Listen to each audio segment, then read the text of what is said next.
couleurs et les matières sont le secret d'un cadre de vie agréable. Elles doivent être judicieusement accordées. Et c'est le savoir-faire de doMATERRA. Bonjour à toutes et à tous, je suis ravie de vous retrouver pour cette nouvelle émission de doMATERRA TV.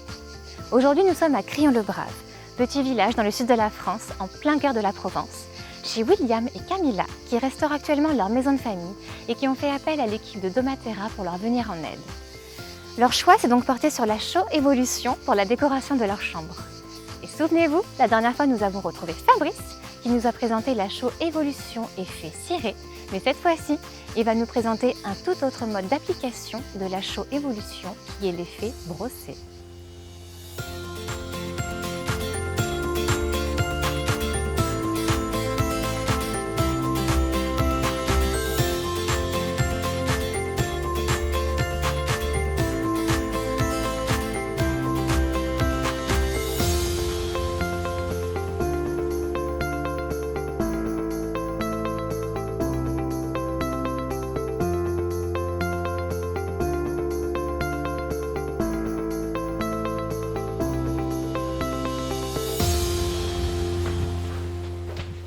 Bonjour Fabrice. Bonjour Manu. Je suis contente de te retrouver aujourd'hui. On est toujours dans ce beau petit village du sud de la France.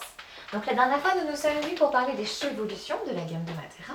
Tu nous avais présenté l'aspect ciré, mais aujourd'hui tu vas nous présenter un tout autre mode d'application. Aujourd'hui, nous allons parler de la chaux évolution, aspect brossé, nuagé, que nous retrouvons sur ce joli mur. D'accord, donc par rapport à l'aspect ciré, je vois quand même qu'il est assez texturé. Comment on peut obtenir ce rendu? Alors, le rendu est obtenu avec une brosse à chaux, donc ce qui fait qu'on a un effet légèrement cordé. D'accord, donc pas de cire?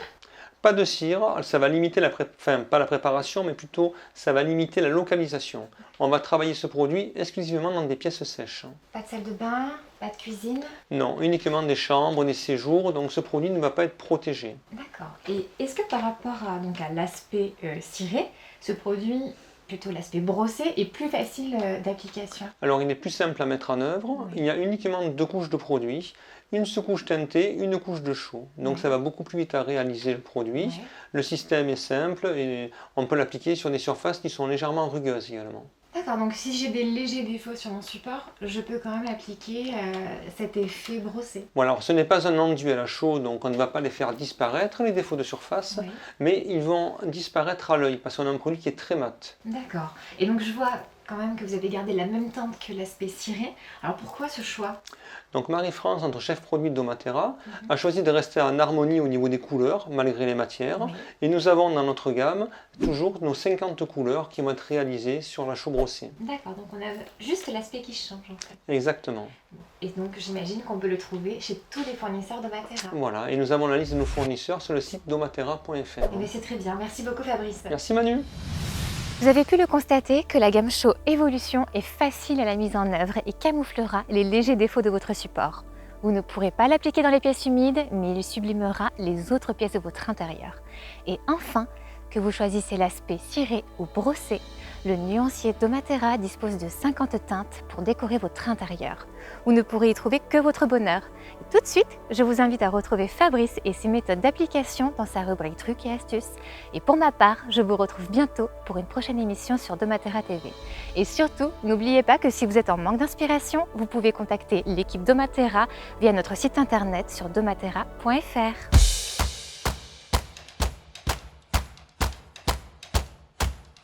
Donc maintenant on est sur la sous-couche pour la chaux brossée, donc qui est toujours la sous-couche doMATERRA teintée dans la masse, dans la même couleur que la finition. On va toujours rouler au microfibre 10 mm et en simultané, donc nous allons brosser cette sous-couche pour donner un premier mouvement. Puisqu'on est sur un système donc deux couches, une sous-couche teintée, voilà, et une finition après qui va être brossée. Donc ça, voilà, donc c'est la sous-couche. Donc on roule et on brosse. Alors on ne va pas attendre d'avoir fait tout le mur pour brosser le produit, puisque la peinture sèche assez vite, c'est une peinture à l'eau. Donc il faut être coordonné.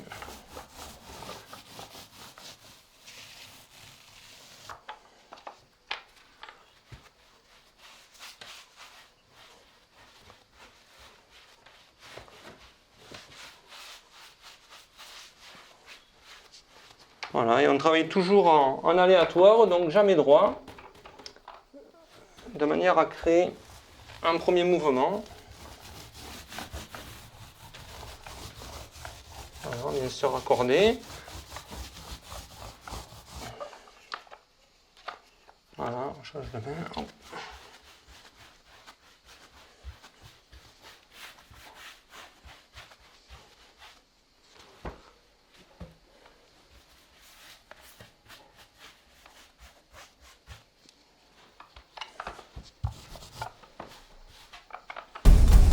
Donc hier nous avons appliqué la sous-couche Domatera teinte Bamako, donc dans la même teinte que la finition.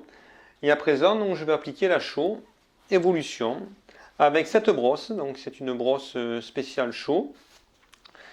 Et ça se fait donc directement à la brosse. Alors on peut un petit peu diluer le produit si on trouve qu'il n'est pas assez fluide.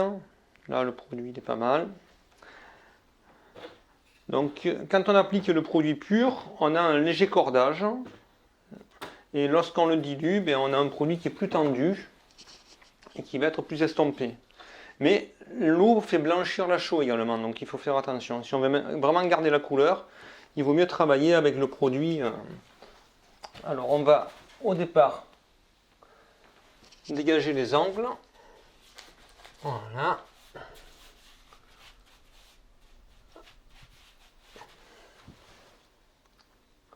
J'ai mis mes scotch de manière à ne pas toucher le plafond et à travailler plus rapidement.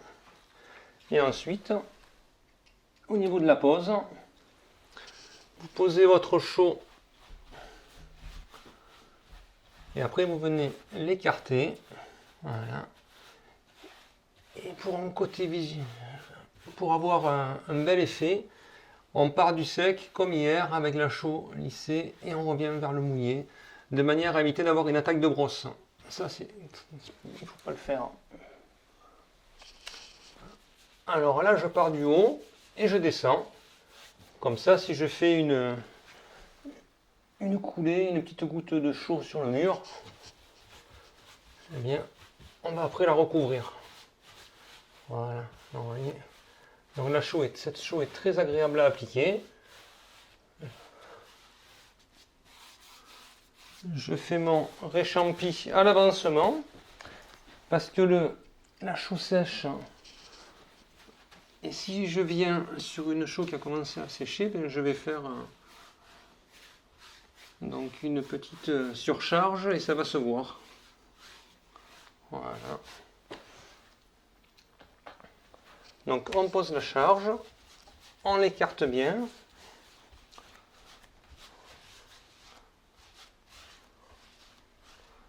Et après, des petits mouvements circulaires.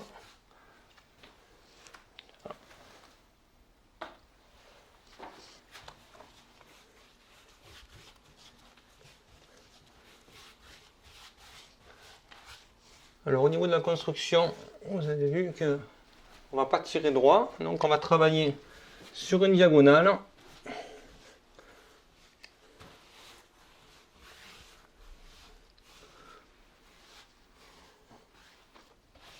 Et au niveau des effets, donc chaque fois que je mets un petit coup de brosse, je modifie la charge et ça donne une petite couleur différente. Ce qui va créer mon nuançage, qui est beaucoup plus visible sur des teintes foncées que sur les teintes claires.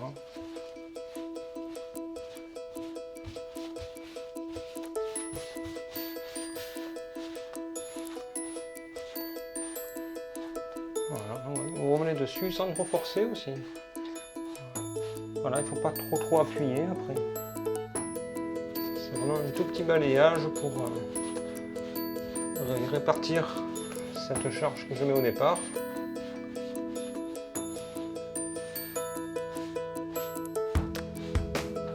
Voilà, un petit peu de recul pour la construction et puis c'est important de temps en temps.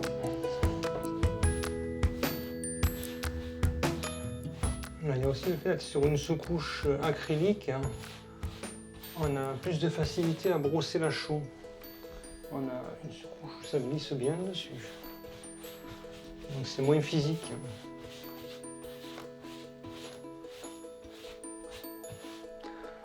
Voilà, donc on arrive à la fin de l'application. Alors on va donner un petit coup d'œil au mur, en sachant que tout rajout de matière en chaux va se voir. Donc une fois qu'on a avancé, on peut revenir sur 50 cm en arrière, mais si je viens au début de l'application, voilà, qui a commencé à tirer, donc on regarde un petit peu, on ne va plus y toucher. Parce que un petit coup de brosse dans le mur, et on va voir, ça va vraiment modifier le décor, donc on ne peut pas le retoucher. Voilà. Donc les zones qui sont plus sombres, il y a un peu plus de charge. Là où le produit donc, a été tiré, là où il y a les petits rajouts, c'est ce qui va créer nos nuances après une fois sec. Voilà, donc là c'est en train de sécher, donc on voit les nuançages qui apparaissent. Bien sûr ça va s'atténuer, donc et vous voyez là, ce que je disais tout à l'heure, la partie sèche, donc on a la couleur de la sous-couche, le produit perd énormément en degrés de couleur. Voilà. Nettoyage.